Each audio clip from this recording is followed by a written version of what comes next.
Bonjour à tous, je m'appelle Logan, mon vrai patronyme est Guillaume Méchon, et je suis ici pour vous présenter ma vie, mon parcours, mon travail en tant qu'artiste homo-érotique fétichiste, et aussi, puisque nous parlons de Théophile aujourd'hui, je vais présenter mon lien aussi avec Théophile. Alors, je vais commencer par mon parcours. Pour la petite anecdote, il faut savoir que mes aptitudes pour le dessin ont été repérées à un très jeune âge, dès la maternelle, en fait, pour être honnête. Un jour, mon institutrice de grande section, qui était une femme adorable, elle a convoqué ma mère un matin, comme ça. Je n'étais pas au courant, elle ne plus. Et puis, elle m'a montré comme ça des dessins que j'avais réalisés lors du temps du dessin libre, ou parfois aussi lors d'ateliers d'art plastique, au niveau maternel, bien entendu. Et l'institutrice a expliqué à ma mère qu'en je ne sais combien d'années de carrière, c'était la première fois qu'elle voyait un enfant aussi jeune, capable de représenter des objets, des personnages, des animaux en 3D, avec des détails, des expressions, qui étaient donc à milieu, vous savez, le petit bonhomme avec la ficelle, qu'on aurait plus tendance à assimiler aux enfants de cet âge-là. Et c'est pourquoi il a été suggéré à ma famille de m'inscrire dans une école municipale de dessin et d'art plastique, dans laquelle j'ai suivi une petite formation de 3 ans. Les 2 premières années, je les ai passées en atelier pour enfants, voilà, parce que forcément, du fait que j'étais encore très jeune, je ne pouvais pas continuer les élèves expérimenter tout de suite. Et puis, il se trouve qu'au bout de 2 ans, malheureusement, l'atelier pour enfants n'était pas assez développé pour moi, n'était pas assez sophistiqué. Alors, contre toutes les règles de l'école à ce moment-là, il a été décidé de me mettre dans l'atelier de niveau supérieur. J'étais d'ailleurs le seul enfant de l'atelier pour enfants à avoir migré vers ce cours-là aussi précocement. Et puis finalement, au bout de cette 3e année dans l'atelier supérieur, on m'a dit un beau jour, écoute Guillaume, tu es bien gentil, mais on n'a plus rien à t'apprendre. J'ai fait bon, pourquoi on n'a plus rien à apprendre, pourtant je suis encore jeune, j'ai encore des choses à découvrir. Mais ce qu'il y a, c'est que en réalité, comme j'avais déjà un certain niveau, je disais, le problème c'est que tu risques de t'ennuyer, et les prochaines disciplines qu'on te propose éventuellement, ce seraient la sculpture et la peinture à l'huile. Et ce sont, pour ne rien vous cacher, ce sont 2 disciplines qui me rebutent, mais alors complètement, parce que pour moi, c'est vrai que l'art pictural, ça passe en fait par une feuille de papier et un crayon graphite. Ce sont des choses vers lesquelles je ne voyais pas du tout m'orienter, donc c'est pour ça que finalement j'ai quitté. Mais cela dit, on m'a dit, si vraiment tu veux continuer à apprendre, le reste, tu l'apprendras par toi-même. Et là, je vais appuyer ce que Paul vous a expliqué lors de son intervention, que si vraiment vous êtes passionné par votre art, pratiquez-le tous les jours, au moins 1 heure par jour. Ça c'est vrai, je m'en suis moi-même rendu compte sur mon art. Après mon baccalauréat littéraire, oui je sais, très original pour un homme homosexuel que d'avoir un baccalauréat littéraire. Voilà. Oui je sais, oui, j'aime beaucoup entretenir les clichés, c'est comme ça. J'ai fait 3 ans d'études pour obtenir une licence en métier du livre, qui m'a permis entre autres de découvrir le secteur de l'imprimerie. Alors pourquoi je vous parle du secteur de l'imprimerie, c'est parce que tout simplement parce que ça concerne directement mon métier aujourd'hui, dont je vous parlerai tout de suite après. Toutefois, dans mon parcours, l'élément qui a vraiment été déterminant dans mon parcours, ça a été le service civique que j'ai effectué en 2017 auprès d'une association qui s'appelle Concordia. Est-ce que cela vous dit quelque chose? Non du tout. C'est une association qui est basée dans toute la France, mais qui a plusieurs délégations dans les régions, et qui organise des chantiers de bénévoles internationaux pour organiser des festivals, rénover par exemple des petits patrimoines, comme par exemple refaire un mur à la chaux, et ils font venir des gens des 4 coins du monde pour se faire rencontrer les cultures, pour qu'on puisse également aussi apprendre quelques petites notions de langues étrangères. Et il se trouve que durant mon service civique, j'ai été amené à rencontrer tous ces bénévoles, à recueillir un petit peu leurs témoignages, connaître un peu leurs impressions, éventuellement aussi leurs projets futurs par rapport à l'association. Et j'ai été aussi amené à les représenter sous forme de dessin papier. Et cela a constitué donc un recueil entier de témoignages qui a été repris d'ailleurs par l'association Concordia au niveau national pour communiquer auprès du ministère de l'Éducation nationale pour leurs activités. Et il se trouve même que mon projet a été repris aussi en cœur par la page Facebook de l'agence du service civique. Donc c'est à partir de ce moment-là que, on va dire que ma carrière a commencé à prendre un petit peu d'envol. Enfin, pour terminer cette partie-là, j'ai suivi pendant 1 an à Lyon une formation à l'école supérieure de design Ariès pour une formation, alors je le cite comme il faut le citer parce que sinon on pourrait me reprocher, attention, infographiste metteur en page. Alors, je vous dis tout de suite, le terme metteur en page, c'est un terme que nous, les professionnels du graphisme, n'utilisons pas du tout parce qu'on trouve que ça fait un petit peu pompeux, ça fait un petit peu trop générique pour expliquer notre métier. Et donc, à l'issue de cette formation, depuis peu, maintenant, je suis officiellement déclaré à mon compte en tant que graphiste, dessinateur, typographe, concepteur de police de caractère, donc sous le régime des artistes-auteurs et des entrepreneurs individuels.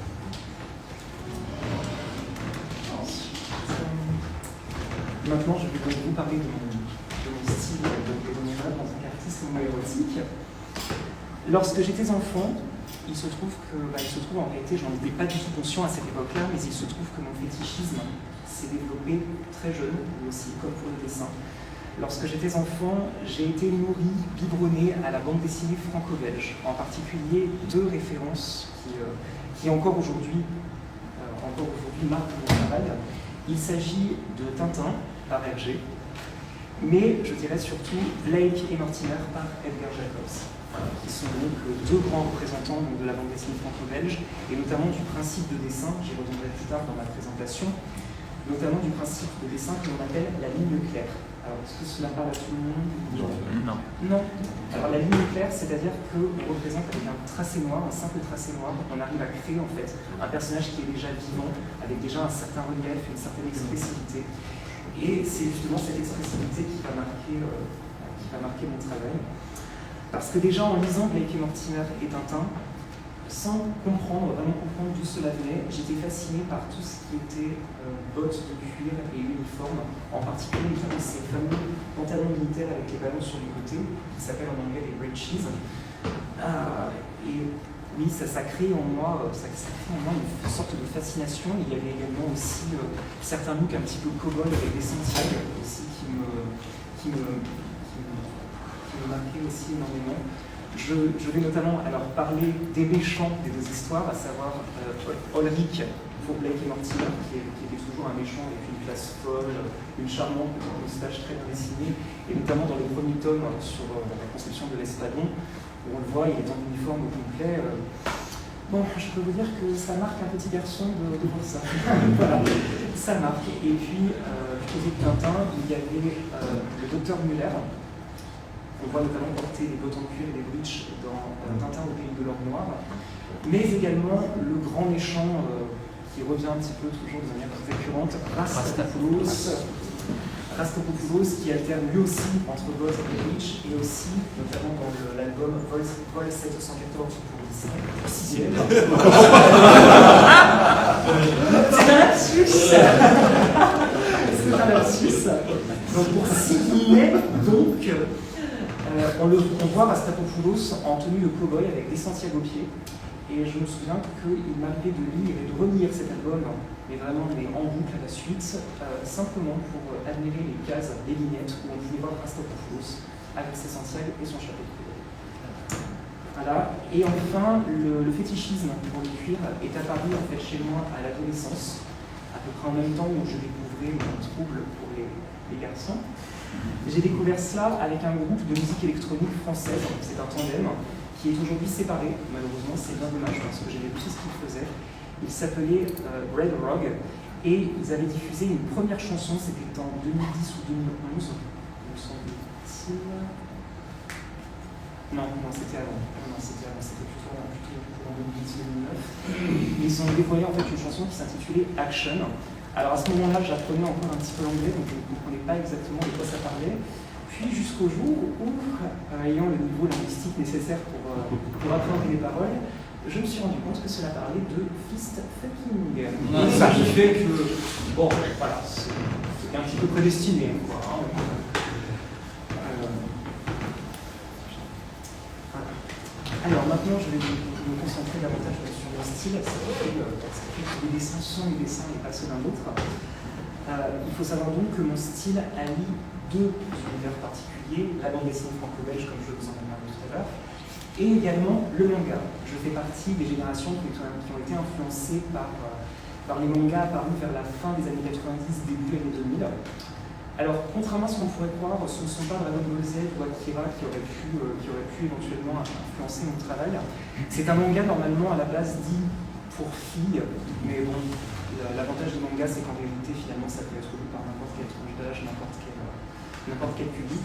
Un manga intitulé Cardcaptor Sakura, je ne sais pas si cela parle à certains d'entre vous, il y en a oui, d'autres non. C'est une écolière dotée de pouvoirs magiques qui doit partir à la recherche de cartes divinatoires au pouvoir magique et maléfiques. Voilà. Il se trouve d'ailleurs que lorsqu'on regarde attentivement les dessins, on reconnaît l'alliance de la bande dessinée franco-belge et du manga à travers la représentation des yeux. Si vous regardez bien, j'ai des yeux qui sont un petit peu, on va dire, en losange. D'ailleurs, en anglais, on pourrait dire the diamond eyes. Et justement, je voulais avoir une empreinte au niveau des yeux, obtenir l'expressivité et vraiment quelque chose de vivant, comme pour les yeux des personnages dans le manga. Et en même temps, je voulais conserver un style qui ne fasse pas trop asiatique. Je voulais conserver quand même une certaine identité européenne et française. C'est pour ça que je suis arrivé à cette espèce de compromis, de petite fusion des deux, pour donner aujourd'hui ces yeux qu'on retrouve dans tous mes dessins. Mes tout premiers dessins homo-érotiques datent du lycée, mais qui étaient réalisés de manière assez succincte. C'est-à-dire que au début, j'y allais en douceur. Je dessinais un personnage juste avec un petit accessoire, un petit harnais, un petit bracelet. Et progressivement, je suis allé vers les uniformes complets.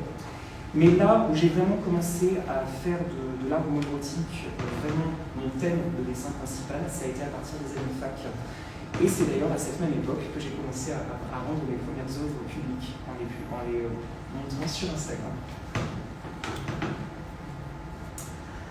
Ma motivation lorsque je dessine, c'est de représenter des scènes et des personnages qui sont dynamiques, expressifs et vivants, même si techniquement ils sont en 2D, dessin sur papier ou sur tablette graphique oblige. Donc j'avais parlé de la ligne claire tout à l'heure. Voilà, mon objectif à travers la ligne claire, c'est d'avoir justement des lignes, des courbes qui soient suffisamment flatteuses pour le personnage, qui le rendent très avenant et qui donnent envie un petit peu de le rejoindre, un petit peu comme s'il allait vous entraîner avec lui dans la feuille de papier. Et voilà, je suis quelqu'un qui apprécie beaucoup la finesse et l'élégance. J'espère que cela se retrouve un petit peu dans mes productions, mais ça, ce sera à vous de me le dire une fois que la conférence sera terminée.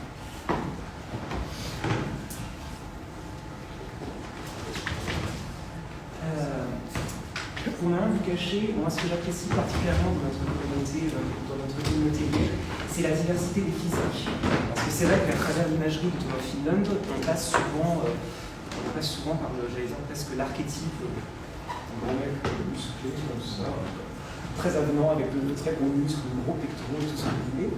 Oui, mais ce qu'il y a, c'est que la communauté gay, ce n'est pas que ça, ce sont aussi des physiques qui ne sont pas bodybuildées, des physiques plus minces, ou des physiques plus enveloppées. Et c'est pourquoi je tiens à travers mes dessins à représenter cette diversité, parce que malgré tout, je trouve qu'on doit être fier, chacun d'entre nous doit être fier de ce que l'on est, de l'image qu'on renvoie aux autres, et c'est aussi ce qui dicte mon travail. Donc ce qui fait que mes personnages passent du muscle bodybuildé à la minceur absolue, presque taille mannequin, si je puis dire, ou encore dodu, poilu, avec barbe, moustache, et aussi avec certaines différences d'âge.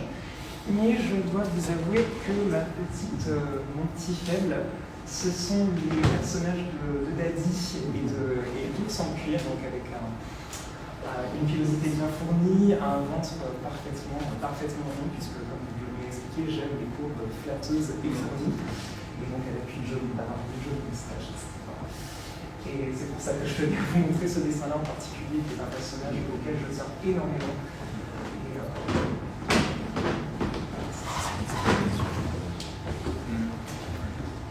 Les vêtements et accessoires cuir que je représente le plus, ce sont les casquettes que nous appelons donc les murecaps. Les bottes hautes, parce que, comme je vous l'ai expliqué, de par mon passé d'amateur de bande dessinée, il se trouve que je suis un grand fétichiste des bottes hautes.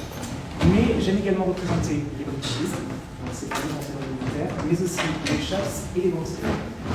Petit point sur ce dessin que vous voyez là, c'est un dessin que j'ai réalisé peu de temps après la fin du premier confinement. Parce que, je vais rien vous apprendre en disant que le confinement nous a tous impactés et pas forcément bien. Et que moi je sais qu'en tout cas en tant qu'individu, ce qui m'a beaucoup manqué à cette époque-là, c'était le contact. Pas forcément le fait de partir tout de suite dans une rencontre en cul, en backroom, etc. Mais simplement le fait d'avoir de la tendresse, une certaine attention.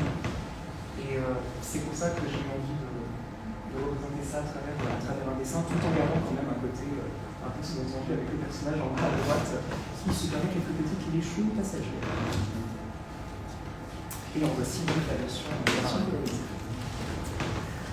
Pour ce qui est des supports que j'utilise, je travaille donc aussi bien sur papier avec crayon graphite B pour l'estompage, c'est-à-dire l'application des différentes nuances, mais et aussi le HB pour avoir un crayonné plus, on va dire, plus sec, plus précis. Et enfin, j'encre les contours avec un stylo feutre à base d'encre de Chine. Mais il se trouve que j'aime également travailler sur tablette graphique avec le logiciel Photoshop pour coloriser et aussi ancrer directement certains de mes dessins. Parce que je trouve que les deux disciplines, en réalité, ont chacune leur qualité et je les trouve finalement très complémentaires. C'est pourquoi j'aime proposer, déjà pour le dessin précédent et pour celui-ci, j'aime proposer deux interprétations, deux visions différentes d'une même œuvre. Parce que d'un côté, vous avez le dessin sur papier, qui par définition est un exemplaire unique. Le fait aussi de voir les coups de crayon, parfois même aussi les gommures qu'on n'a pas forcément bien pu enlever avec la gomme de pain ou que sais-je.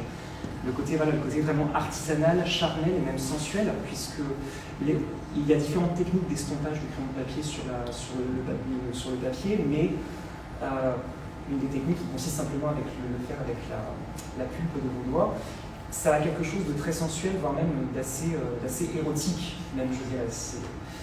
Voilà, en quelque sorte, c'est un petit peu, je vais être un peu trivial, mais c'est comme si je faisais l'amour à mes dessins, en fait, ni plus ni moins. Je crois qu'on peut dire ça. Et à côté de ça, vous avez donc le numérique qui offre un rendu évidemment visuel plus moderne, plus ancré dans son époque, et avec aussi un rendu plus lisse, plus précis, et qui nous permet d'ajouter des couleurs et de jouer avec certaines textures, là où avec un simple crayon, je ne pourrais peut-être potentiellement pas le faire. Je travaille aussi bien pour des particuliers que pour des professionnels. Là, par exemple, le dessin que vous voyez ici est une commande, est une commande effectuée par un particulier, et par n'importe quel particulier. Paul en a déjà parlé, il s'agit de Fabio, Mister Leather d'Italie 2012, qui a été en réalité un de mes premiers clients, et je vous dois beaucoup, parce qu'il se trouve qu'il a fait énormément de publicité autour de ce dessin. Il en était vraiment fou de ce dessin, il en a parlé à d'autres personnes de son entourage, il l'a publié sur son propre compte Instagram. Et je ne vous cache pas que depuis cette publicité fort bienvenue, j'ai commencé à enchaîner les commandes presque sans l'arrêter. Donc c'est pour ça qu'aujourd'hui je suis très reconnaissant et je tenais à présenter ce dessin-là. Mais je travaille également aussi pour des professionnels, des entreprises. Là, en l'occurrence, pour cet exemple-là, il faut savoir que j'ai été le premier artiste LGBT mis en avant par le site de rencontre fétiche Recon, dans le cadre d'un programme qui s'appelle Fête-Toons, qui consiste à mettre en avant le travail des artistes homo-érotiques, mais sur le thème des célébrations et fêtes de fin d'année. Et il se trouve que pour cette création-là, je me suis inspiré du travail d'un photographe très apprécié dans le monde fétiche, qui est autre que Matt Spike. Et la photo qui m'a servi de modèle est une photo qu'il a réalisée pour une marque, pour un atelier de création de vêtements et d'accessoires en cuir qui s'appelle Fétiche Daddy Gear. D'ailleurs, j'ai déjà eu l'occasion de parler avec le propriétaire de cette marque, qui est un homme tout à fait charmant.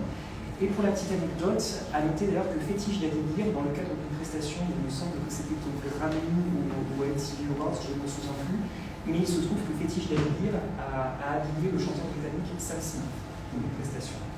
Voilà. Parce qu'il se trouve que Sam Smith fait partie des artistes LGBT à aimer porter des tenues un petit peu fétichistes. Et j'avais également aussi, j'avais oublié de préciser quelque chose. Comme je travaille pour les professionnels, j'ai également eu la chance d'entrer en relation avec le nouveau propriétaire d'un bar libertin basé à Clermont-Ferrand, là d'où je viens, qui avait totalement envie de changer d'image et pour qui j'ai donc fait un logo, une charte graphique et une maquette spécifique. Donc je profite des derniers instants qui me sont accordés pour parler de mon lien avec Tom of Finland. Donc j'ai découvert Tom of Finland à l'adolescence, donc en même temps que je découvrais mon propre fétichisme. Et ce que j'ai aimé, c'est que ces dessins mêlaient virilité, puissance, réalisme et en même temps quelque chose aussi de fantaisie. Et c'est pour ça que j'ai voulu suivre son chemin. Il m'a inspiré dans un premier temps à canaliser ma frustration. C'est-à-dire que lorsque j'ai commencé à regarder les œuvres de Tom of Finland et à commencer moi-même à faire mes propres dessins, je n'étais pas l'homme en cuir intégral que vous voyez aujourd'hui. J'étais très timide, très réservé. Je ne pouvais pas acheter de cuir parce que je n'avais pas assez d'argent de poche. J'avais un contexte familial. Mon père était gendarme, donc avec une autorité très stricte, mais bon, ça a aussi influencé mon travail. Et puis par la suite, lorsque j'ai enfin sauté le pas, Tom of Finland est resté pour moi un modèle, parce que Tom of Finland, finalement, qu'est-ce qu'il faisait? Il représentait la communauté cuir de son époque.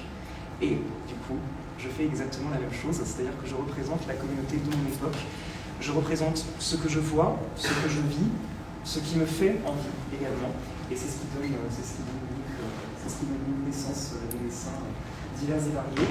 J'ai tenu également à tenter de rendre hommage et de reproduire certaines de ses œuvres dans mon style, mais aussi pour comprendre un petit peu sa technique. Parce que mine de rien, quand on analyse ne serait-ce qu'un seul dessin de cet homme, en réalité, tout ce que vous croyez savoir sur les dessins anatomiques, sur l'anatomie masculine, en fait, tout ce que vous apprenez en école de beaux-arts, je ne sais quoi, vous pouvez gentiment mettre ça de côté parce que Tom, comme je le disais, mélange à la fois le réalisme et le côté un petit peu fantaisie, il prend des libertés, notamment les contorsions de certaines poses de certains personnages.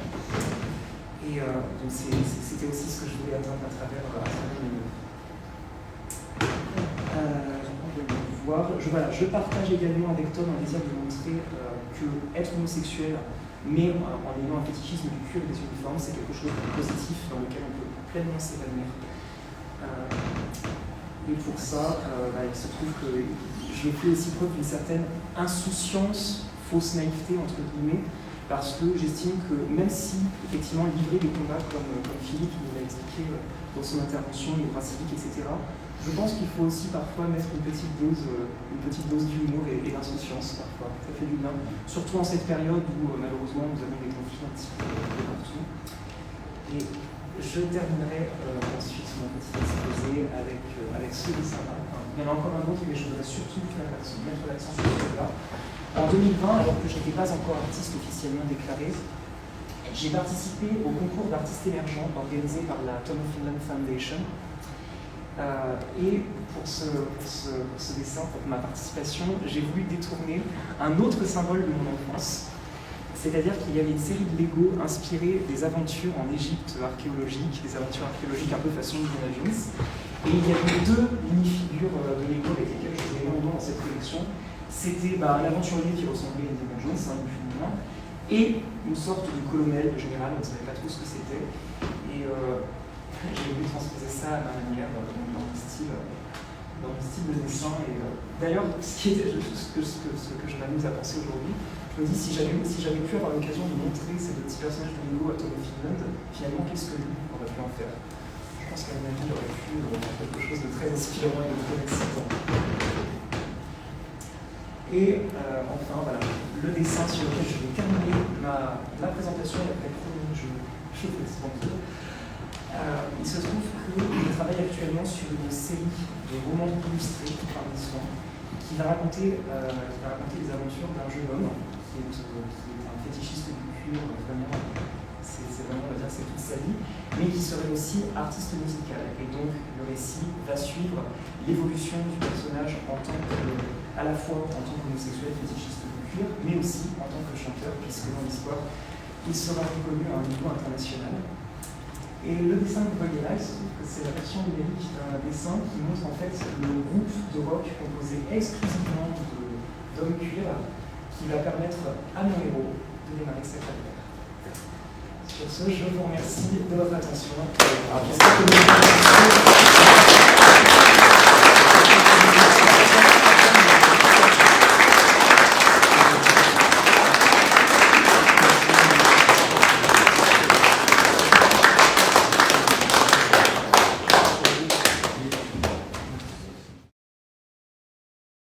En fait, il a compris à 16h30. Donc, c'est un petit peu normal. D'accord. Donc, question-réponse avec la tout de suite. Si c'est possible, si vous avez des questions. Ah oui, tiens, j'en ai une. À Philippe aussi, pardon. J'en ai une premièrement. Donc on a 10 minutes. Donc question-réponse. Attends, Philippe. Avant de commencer, dans ma présentation, j'ai oublié de parler d'un très cher ami à moi qui est parti. Hein. Ça va dans la lignée en fait ça va dans la lignée laisse-le allumer au cas où. Dans la lignée des gens qui nous inspirent. Je voudrais parler d'un très bon ami à moi, qui est Daniel Dumont, que beaucoup d'entre vous ont connu, aimé. Et voilà, quand il est parti, il m'a rappelé qu'on voit les gens de temps à autre, mais n'attendez pas qu'il vous manque vraiment surtout dans la communauté, pour créer des liens hein, et pour vous forger des souvenirs. Donc voilà, je voudrais aussi dédier ma prise de parole à Daniel Dumont. Voilà. J'aime beaucoup.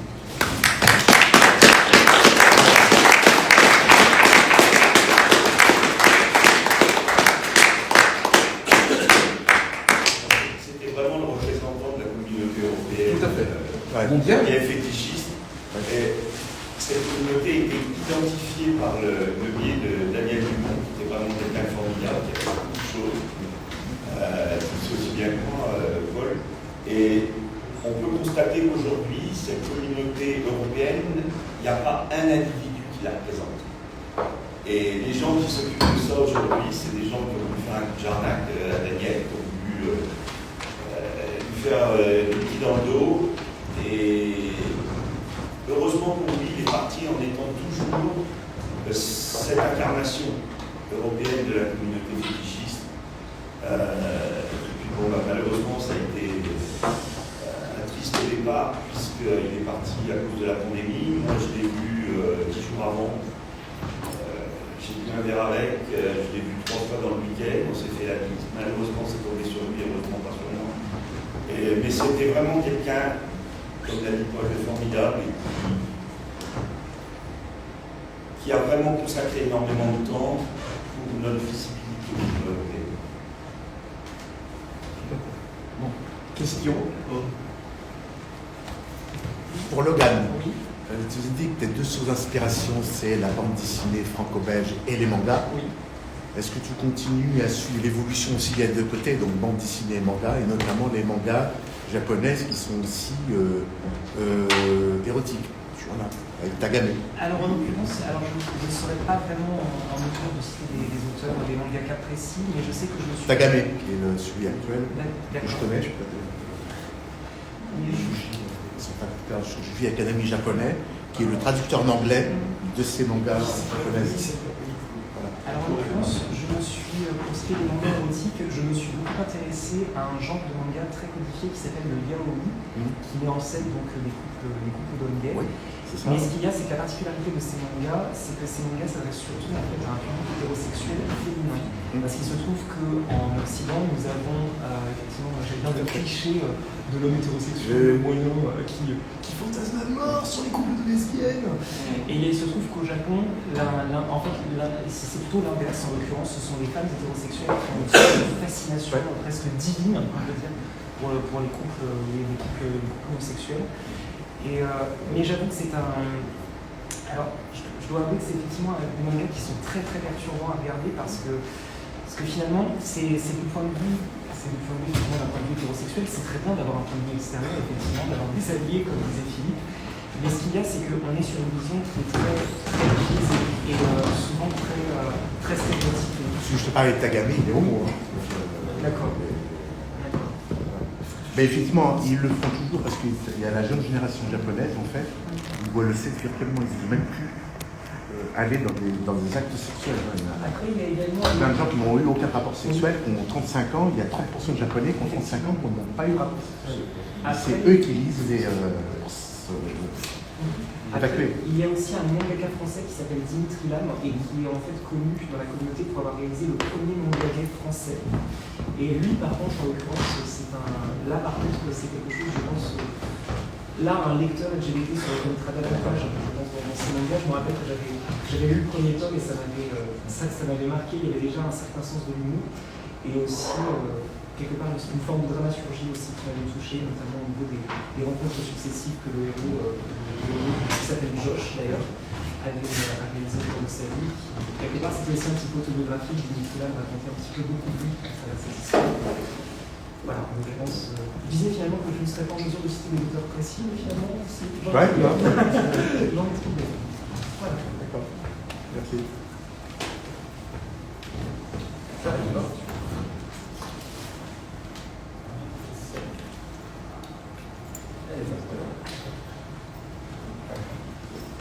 Oui.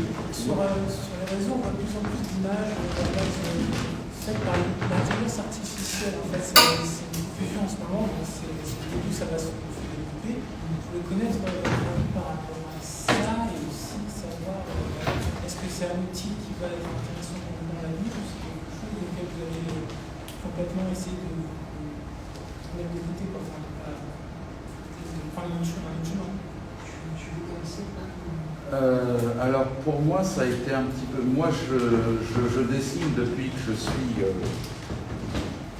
quand j'étais gamin, c'était pas difficile de savoir qu'est-ce que je voulais pour Noël. Moi c'était des crayons. Alors des crayons, j'ai toujours eu des crayons entre les mains. Après on va dire que c'est une façon de... C'est une question de reconnaître les signes que nous envoie la vie. Lorsque la vie vous envoie des signes de dire, bon par exemple là la pandémie, c'est des signes ou claque la baigne de personnes, des signes parce que ça te relaxe, parce que ça te recentre sur toi-même, parce que ça te rend un petit peu plus zen, ou va en guerre, passe ton temps sur Internet et dis ce que tu penses au con. Hein. Pour moi, le truc c'était produire, et puis une fois que j'ai produit, une fois que j'avais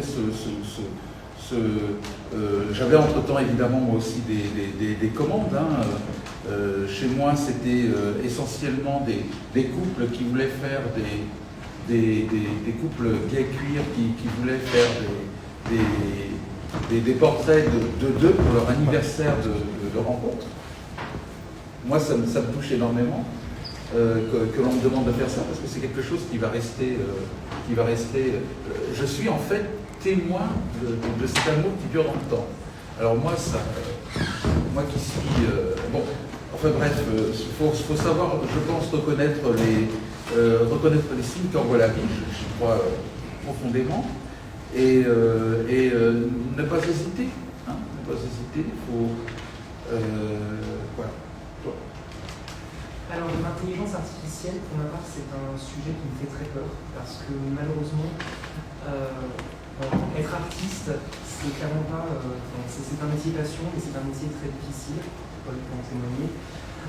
Il est très difficile de notre vivant de vivre de notre travail, et quelque part, l'arrivée de l'intelligence artificielle qui se met à produire, suite au tape une série de mots, et puis ça y est, on obtient une illustration complète, je trouve cela effrayant parce que, une fois de plus, c'est un peu une forme d'atteinte qu'on nous porte à nous les artistes, parce qu'on considère que nous sommes. Il y a beaucoup de gens qui considèrent encore aujourd'hui que nous ne sommes pas de vrais professionnels, en gros, on ne travaille pas en une branle, pour être précis. Et puis, ce qu'il y a, c'est qu'on est malheureusement dans une société où on veut aller toujours plus vite, on veut payer le moins cher possible aussi.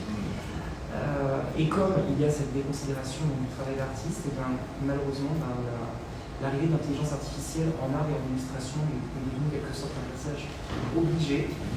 J'en parle un peu comme si c'était une fatalité, mais malheureusement, c'est un vrai toujours. Toutefois, là où l'intelligence artificielle peut avoir un avantage, entre guillemets, c'est que cela, par exemple, peut offrir une toute première visualisation, par exemple, d'un projet, pour se dire, oui, voilà, ça peut ressembler à peu près à ça. Mais toutefois, j'estime que là où il faut faire très attention, c'est de ne pas utiliser le résultat obtenu avec une intelligence artificielle, de l'utiliser comme étant le produit final. Parce que ça, pour moi, c'est une insulte aux vrais créatifs qui mettent de leur temps, de leurs émotions, de leur cœur, de leur émotion aussi à travers l'œuvre. Parce que quand vous achetez l'œuvre d'un artiste, vous n'achetez pas que le produit fini.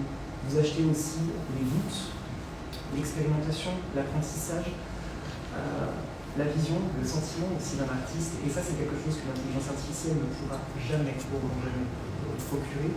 Et puis aussi, quand on regarde les illustrations produites par l'intelligence artificielle, on va faire deux constats. Premier constat, c'est qu'elles ont toutes exactement le même style pictural. On est sur quelque chose, une forme de photoréalisme, mais qui vise le côté vraiment fantasmé, à côté, pour le coup, à faire passer comme un film long pour quelqu'un qui se contente juste de faire du dessin académique sur la ville de Montmartre. Voilà, c'est tout. Et de l'autre, si on regarde attentivement, les proportions, les articulations et les perspectives des illustrations faites par l'intelligence artificielle, il y a des fois, on se retrouve avec des choses que même un artiste amateur ne ferait pas. L'exemple qui me vient en tête, ce sont les fameuses mains à 6 doigts. Sauf si on a envie de créer une créature bien sûr, complètement irréelle, chimérique. Nous avons d'heures en ligne.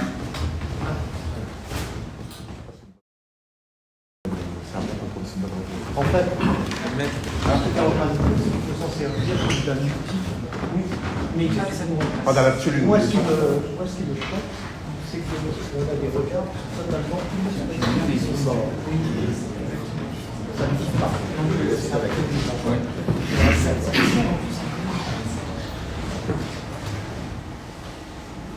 Voilà, donc normalement, Dirk arrive.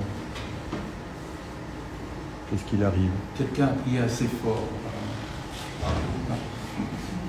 Okay, écran de veille. Hello, Dirk. Dirk is in audio. Dirk, your camera is off. Just a moment. As you know, I'm not a tech guy. Yes, I know.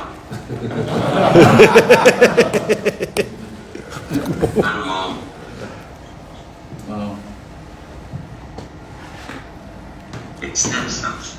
Let me try another option where I have Zoom.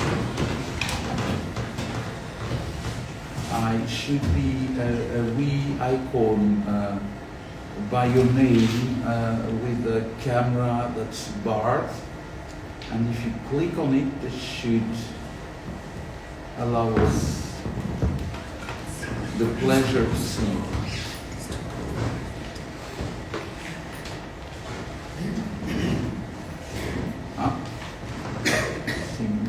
Very good.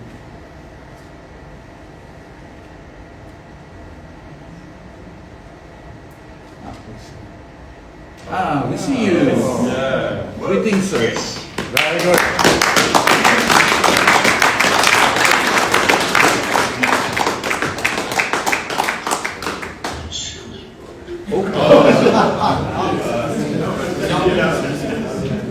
There you go. Yeah. Now I think as Can you hear me here? Yeah. Aye, there's a wee echo, but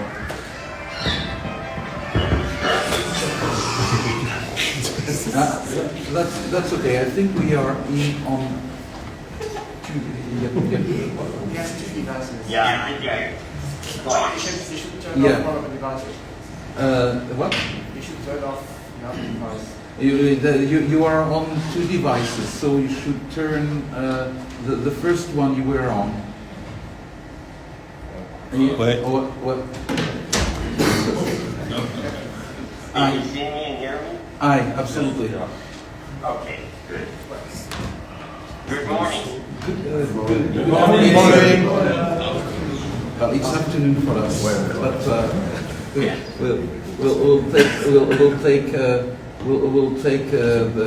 we would like to, in the name of the guys here in Strasbourg, to thank you for everything that you do in Tom of Finland Foundation, and the amount of tremendous work that you put on for our community. And it's a great pleasure and honor to have you here. Thank you. I appreciate that. So I would like to ask, is there someone that doesn't speak English? Est-ce qu'il y a des gens qui ne parlent pas anglais? Oui. D'accord. Ok. Alors, pour les traductions, je ferai court mais succinct. Donc, s'il y a des gens qui butent sur ma traduction, c'est normal parce que je vais essayer de réduire. So, our very first, our symposium here, it's basically to think about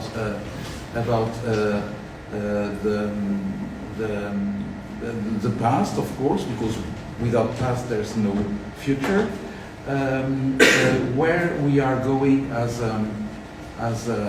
basically as a leather community, and my first question is it possible to make Tom's very masculine imagery peaceful coexist with a gender inclusive state of mind that tends to the question of gender and sex in general?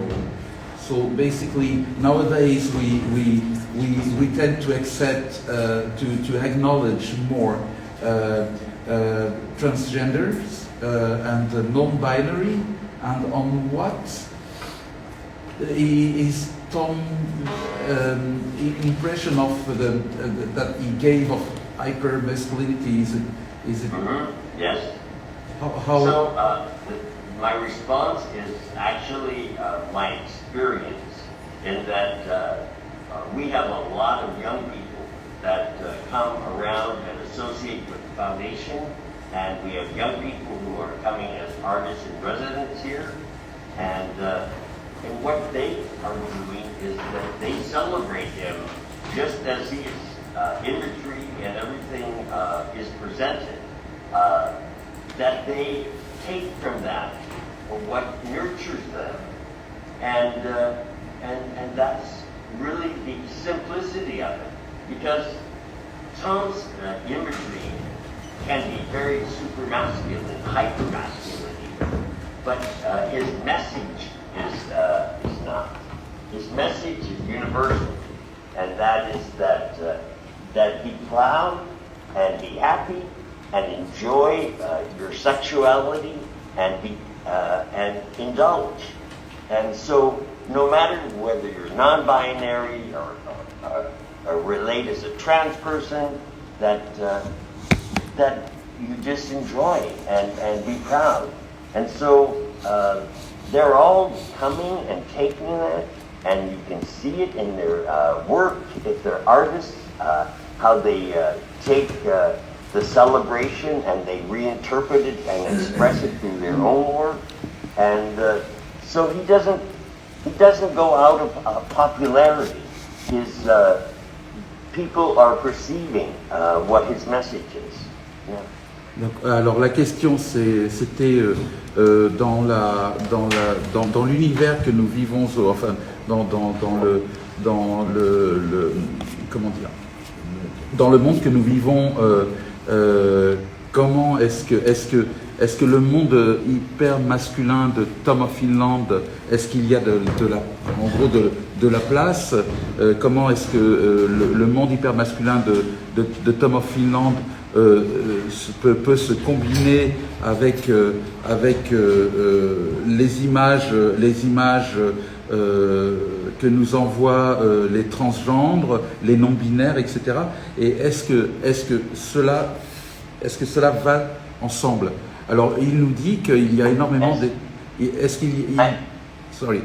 I just wanted to add that the complexity of our audiences here locally and when we're abroad, attendance-wise, is that they are all from all ethnicities, and their identification sexually is across the board, and there doesn't seem to be any dividing line in that. So he isn't exclusive to the gay male Leatherman, in that people reinterpret. We just had an artist leave here from Bangkok, and they were absolutely taking from Tom and reinterpreting for them and identifying as them with him and his work, and it was all very beautiful. Voilà, donc la charge en fait de la fondation en ce moment accueille des artistes de tous horizons, et notamment les artistes qui viennent. Il y a des artistes transgenres, il y a des artistes non binaires, il y a des artistes de jeunes artistes queer, il y a des artistes de la vieille garde, comme j'aime à m'appeler, qui se rassemblent autour de l'image de Tom et la célèbrent et l'interprètent à leur façon. C'est ça? Voilà. So thank you for that. It's fully agree with that. So what advice would you give to an erotic artist starting their career? What I would say, and what I do say, is that it's very discriminating experience right now because of what the social platforms are doing to artists. They're restricting their ability to be free to express themselves. And so what we have to do, not as just artists, but as a tribe, as a community, we need to actually manipulate and to be subversive and to see how we can get away with as much as possible.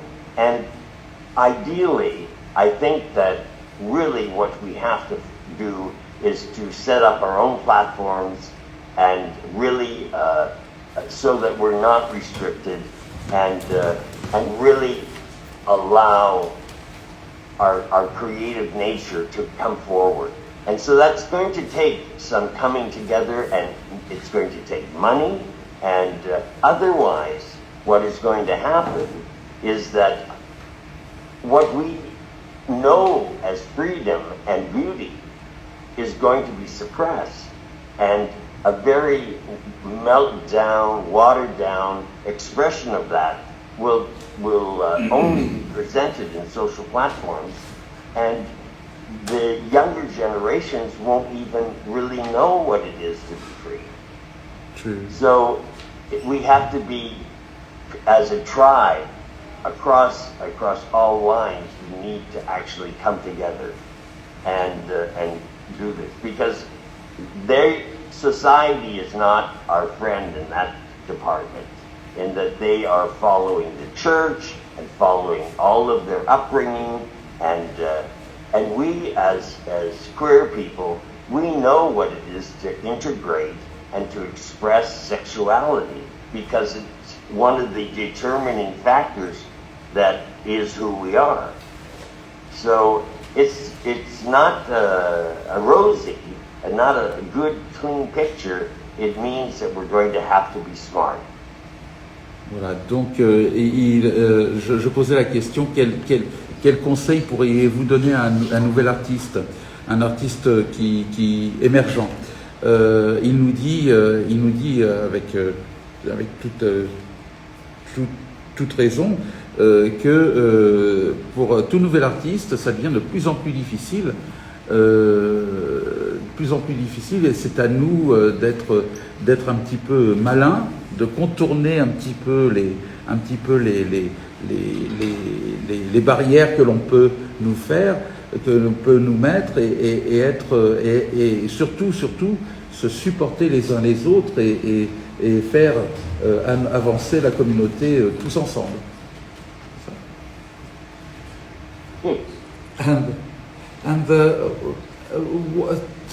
Was Tuco or Tom, was it into politics? He would say repeatedly that he was not a member of any political party, that he abhorred actually politics, and he was a social activist, and that what his work was expressing a social point of view for his own people, for his tribe, to help build their self-esteem and to raise up them to be proud and be happy and to be well-adjusted.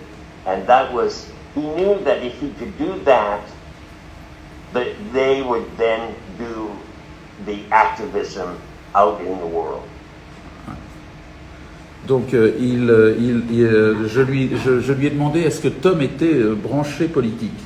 Alors il me répond, Dirk me répond que Tom n'était membre d'aucun parti politique et qu'il était avant tout un activiste afin de faire avancer la cause homosexuelle. And he even was more subversive in that he covered up his activism through his art by making them just dirty little drawings, and by making them look like they were just for these perverts. He was able to wake up the younger ones, so that they, by the time that they became of age, they were already developed and they knew what they would need to do. Yeah. Voilà, donc au fur et à mesure de son histoire, Tom était tout à fait conscient que ses dessins pouvaient être perçus par la majorité bien pensante, telle qu'elle aime se décrire, comme des dessins pornographiques. Hein. Mais pendant qu'il se prenait tous les coups, en fait, par derrière, les gens, Tom savait que les gens de mon âge achetaient les bouquins et se formaient de manière, on va dire, instinctive. Hein, et c'est en cela qu'il poussait de manière quasi instinctive, hein, le gay à être fier de ce qu'il était et à embrasser sa particularité. C'est ça. Yeah. Next question. Next question, absolutely. How to fight against the double standards in policy that spoils the LGBTAQ+ artists on the social media, especially on Instagram and Facebook, as you know, as soon as you see a tit, a dick pic, it's instantly blocked if you... Yes, and so they're using community social standards as their backup. Absolutely. And so, like I said, we need our own platforms, social operating platforms, so that we can do the policing on ourselves and that requires money and banks that will work with us, and banks will work with anyone who has money, and so it's really about getting our own community to build these platforms so that we can then operate. Up to that time, we have to play the card that is the minority. We're a minority people, and this is our social fabric of who we are as a minority sexual community, and that they are interfering with the expression of who we are. And so that is what I would be using when you're dealing with them directly, and we need to profess this and be activists in regards to that, but at the same time, we need to find our independence. Voilà, donc la question c'était quel avenir avec la censure de Facebook et d'Instagram, hein, dès qu'on montre un sein ou une queue ou peu importe, hein, eh ben vous êtes tout de suite bloqué, on vous met en Facebook, en prison Facebook, et voilà. Donc Dirk nous répond que c'est à nous d'essayer de trouver de l'argent, de nous fabriquer notre propre réseau social, hein, et d'arriver à faire cela, mais hélas sans argent, sans volonté, on va dire. So we have to be cougars or lions, or are we going to be lambs? Voilà. Sommes-nous des lions, des tigres ou des panthères, ou sommes-nous des moutons, des agneaux? Voilà. And last but not least question, which are the most important bits of Tom of Finland's heritage to maintain and to transmit to other generations? What are the most important parts of Tom's legacy to transmit or to safeguard? The number one thing that we communicate is his message. And so his message was to be happy and proud and to love freely whoever you want to love and be. For you to be able to be whoever you are. And so that is his message, and that is the thing that we communicate and that people receive when they go and they see his art. I'm very proud to say that in Finland, at this last exhibition at Vihisma, 179,000 people went to see it. And so it was very well attended. Voilà, à la dernière exposition, donc il nous dit encore une fois que le message de Tom à transmettre, c'est le message d'amour, hein, d'amour et d'acceptance de soi. Et notamment, il nous parle que lorsque l'on ose, notamment l'exposition qui a eu lieu à Helsinki, l'exposition Tom of Finland, il y a eu 175 000 visites lors de l'exposition.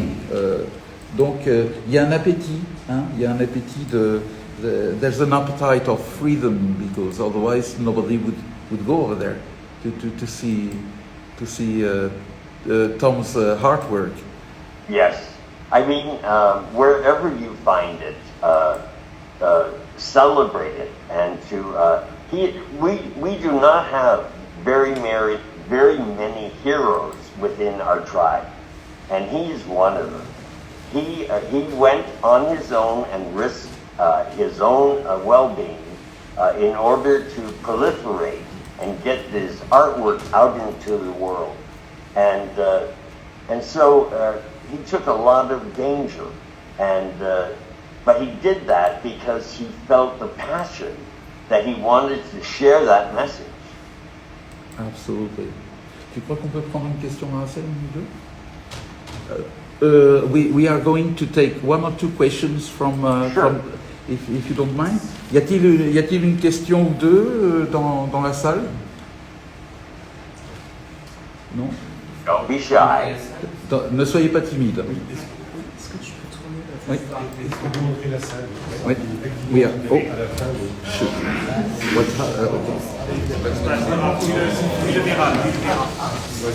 Je te laisse faire.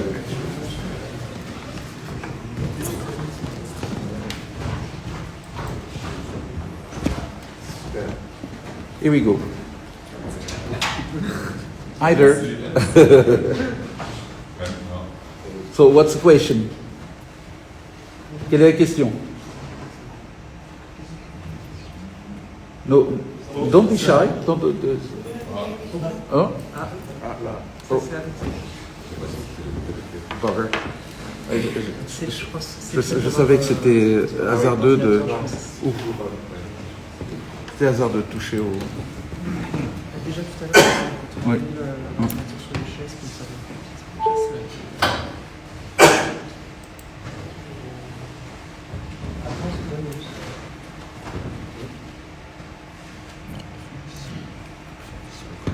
Non, c'est connecté. Non, il faut faire plus de rentre. Ah.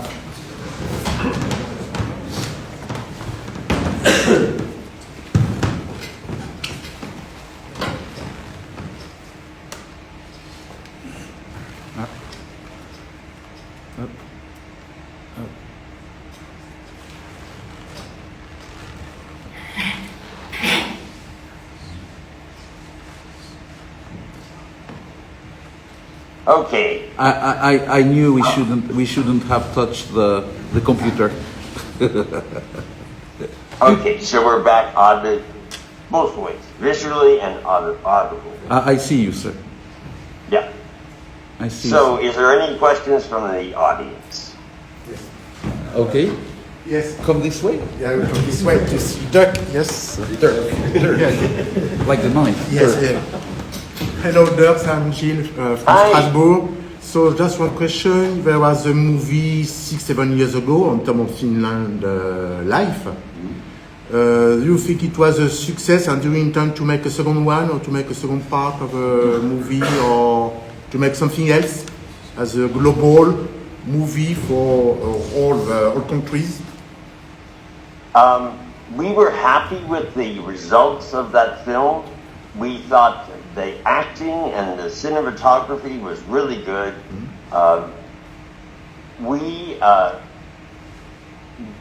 There were heterosexuals that were in charge of decision making on that film, and not that I am anti-heterosexual, but if you're going to talk and do a film about gay people, you need to have gay people right at the helm, right at the source, so that they can make sure that freedom is expressed, and not for it to be watered down because of fear that the society might not approve of it.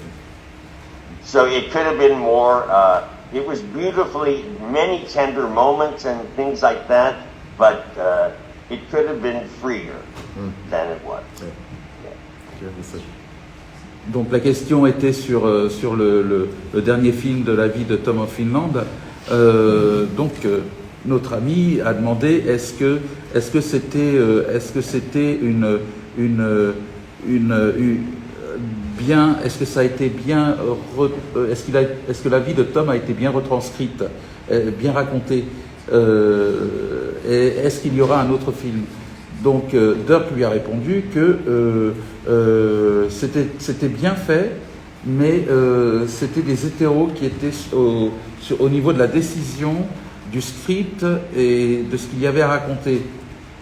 Or, il n'a rien contre les hétéros, mais simplement, ils étaient un petit peu trop cuculapraline, hein, c'est-à-dire très, très timides. Ils avaient le souci de plaire au plus grand nombre. Or la vie de Tom, la vie d'activiste de Tom n'était pas n'était pas raconté, aussi bien que l'aurait fait un gay, qui lui connaît. Could I say something before we close? Yes. Because just some words from the foundation and from me personally. And what those words are is to all of you that are there and that are viewing this, is that we have a tribal culture, and it is and includes erotic art, homoerotic art, and it celebrates who we are as a people. And we grew up having sexuality as part of our own makeup, our own genetics. And so we see it very integrated. And so what we have to do is take care of that culture so that next generations can appreciate it. And so the only way to do that is to nurture organizations such as ours, Tom of Finland Foundation, and we're global.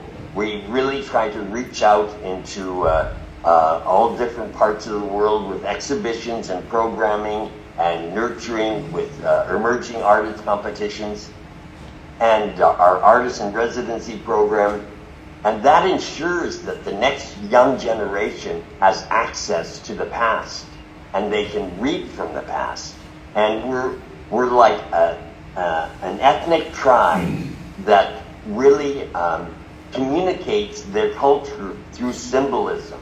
And the symbolism is the visual arts. And they interpret and express what's going on with us, and the beauty, the amazing beauty that is expressed through the visual arts. And so we need your membership, and we need your donations, and we want to have you be part of our family, our tribal family in this department. And so I invite all of you, being in France, it's about supporting something so that we can get bigger and we can do more art fairs in not just London and Berlin, but to bring it to Strasbourg and to different cities and really start blossoming everywhere. So that's my message: is join the foundation. And thank you again, sir, for your tremendous work. And we are starstruck really by all everything that you do and all the successes you have had in London, in Berlin, and in Finland, and those movements, that movement that agglomerate that you create with the artists and the freedom you give us. It's really, really appreciated. And so Tom of Finland, the artist, was one man, and he was able, through his power of his decision and passion, to get his message out into the world. He did it. And it was one individual who had the tenacity and the persistence that made that happen. And he never gave up. And so we can't give up. And we have to make sure that our next generations of young people have the richest garden of culture that they can have. So we have to make sure that we don't let anything die. Let's create the hashtag I am Tom of Finland. Yes. His birthday is May 8th. So on May 8th, make sure you have a drink, a toast, a piece of cake. Absolutely. Absolutely. Well, thank you again for your friendship and your mentorship. And I see you're wearing the flying cock. Indeed. Yes. And I have the one All right. jacket. Well, you guys have a wonderful weekend and have camaraderie and brotherhood and get some sex in there too. We count. You can count on it. Fair enough. All right. Thank you.